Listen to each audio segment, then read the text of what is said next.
Nostalgia is a hell of a drug. It's the single most powerful thing in life next to money, sex, and Pokemon Go in 2016. Everyone gets it, and everyone feels it. Warm and happy memories of the past that flood you with euphoria, and we see it everywhere. And of course, in recent years, video game companies have been playing this nostalgia card more and more. To me, it shows a lack of creative juices flowing within the developers and a way to pump easy revenue back into their pockets. This is truly a great business strategy because people's halo effect around nostalgia is unbreakable. This blast of nostalgic dopamine is well known to many, but developers will still try to carry this torch to keep people distracted long enough for you to sink in as much time and money into a project that has already been done before. I feel like it's my duty to talk about this because not that many people have. It's also a way to dunk on companies that deserve the criticism. So let's start wringing out those damp undie barons that have been the industry leaders in this nostalgic bait piece.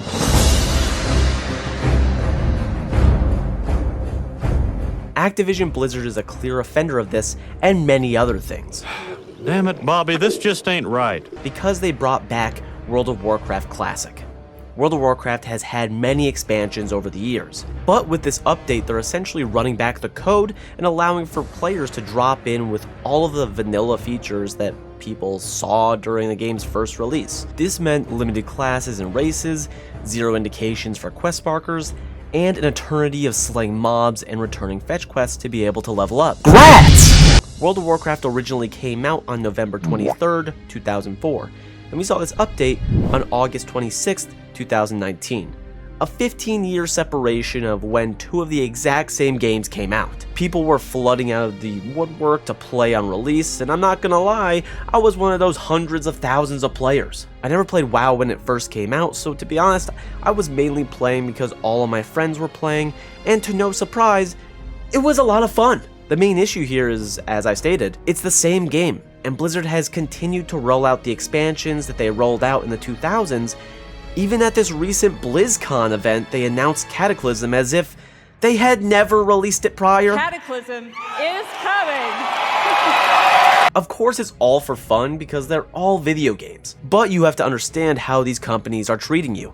They think you're a dog. A little obedient little puppy poo-poo dog. They think you're an idiot, and as parasitic mind flayers do, they feed off the great memories you had, and soon, your brain will have rotted to using GDKP, SR, GZ, and being an active member in the degeneracy that is the Barons Club. You should delete your Come follow me down the hall, we can see what's cooking over at Activision's sector these last few years.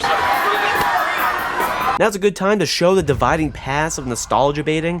WoW Classic was a direct one-to-one product of what was made back in 2004 and re-released. Activision recently has been pumping this idea of bringing back the good old days of Call of Duty as they talked about Modern Warfare 2 and now their release of Modern Warfare 3.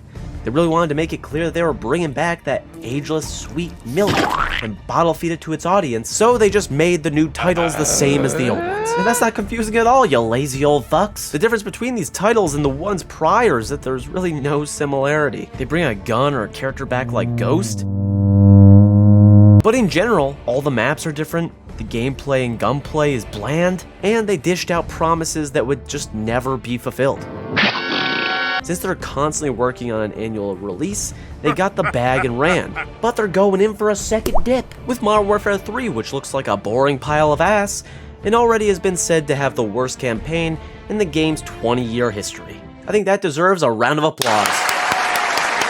To be honest, I really just wanted to dunk on Activision Blizzard, but the reason for making this video is because 2023 has had such a massive library of re-releases, remasters, remakes, and nostalgia-driven products that make gaming feel not great. The Assassin's Creed Mirage developers wanted to go back to the roots of the originals. I played literally 100 hours of it because I planned on reviewing the game, but then I realized it was such an average experience that didn't even deserve more time than I'd already put in. Another has been Nintendo literally just comes out with an idea for a game and then slaps Mario's fat ass on the title. Okie dokie. I don't know if you realize this, but since 2020, there's been 13 games that featured Mario, as well as in the title. Some of these being saying remakes or remasters or a new game in general, but my god, I am sick of seeing Mario. It's all rinse and repeat, and now we're seeing this same use of those cherished memories being pushed into Fortnite with the release of the OG map. And thank God, because I don't know what I would do without hearing this every morning.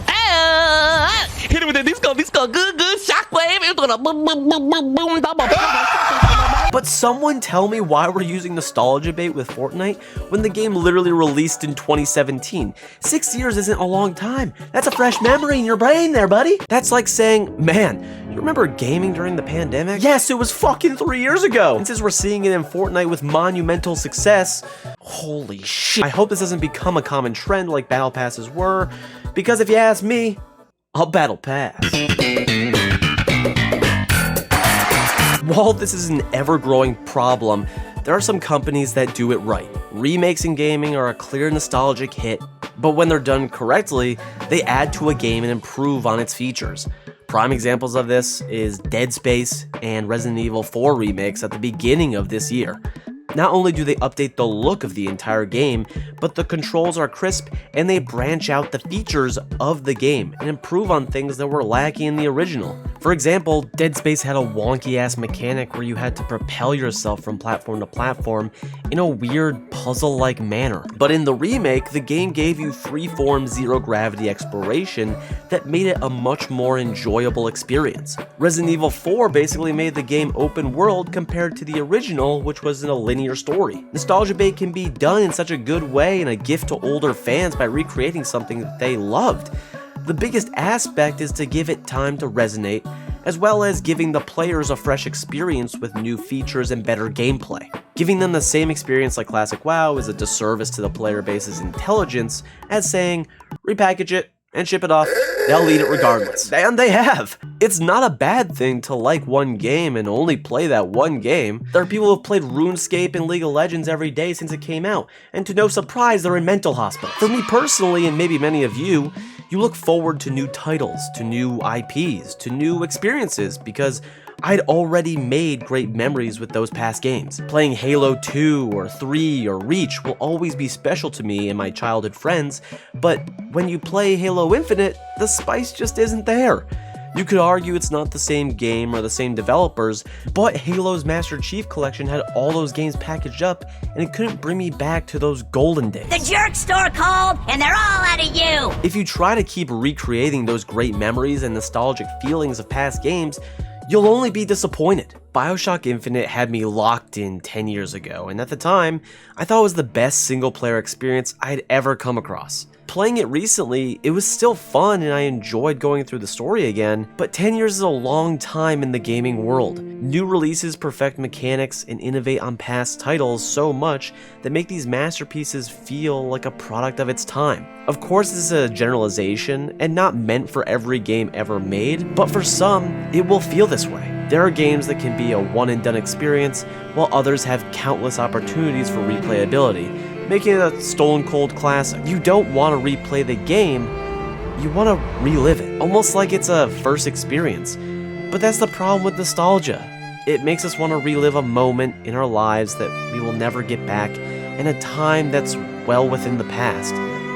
In the fine words of Dr. Seuss, don't cry because it's over, smile because it happened. Yeah, I didn't know that was a Dr. Seuss quote either. Ultimately, some things deserve to be put to rest at its highs. In 50 years, are we going to be seeing the same games release? Unfortunately, yes. It's an infinite cycle, so if you're feeling like something is a sequel, prequel, remake, re-release, or remaster, you're not alone. This will continue until we decide that we deserve better than this lazy distribution. That's why indie games and indie developers are such a gem in gaming. You'll always find a new story, a new adventure, and a unique experience that AAA companies just aren't giving us. Along with that, you know that your money is going to a small team that has passion in what they do. Now let me repackage this outro and say thank you so much for watching, I really appreciate it. Make sure to comment below your thoughts. Did you agree with the nostalgia baiting? Do you think it's a problem? Should we do something about it? Am I rambling? Remember to like the video because one like equals one nostalgic bottle of dopamine that you can take home for free. I made it myself. And you already made it this far, consider subscribing for more content like this, and I'll see you in the next one.